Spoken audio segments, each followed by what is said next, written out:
vast to the individual is hard. But what you need to think about is trees and roots and planting. The idea that we create the new futures by planting them in the present.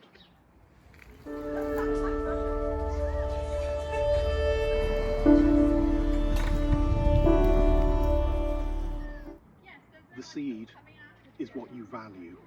The seed is what you love.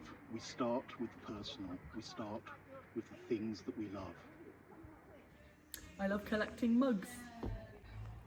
I love to play the guitar. I love wild swimming.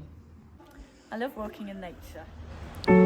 So we grow through time from what we love, from where we are now to where we wish to be.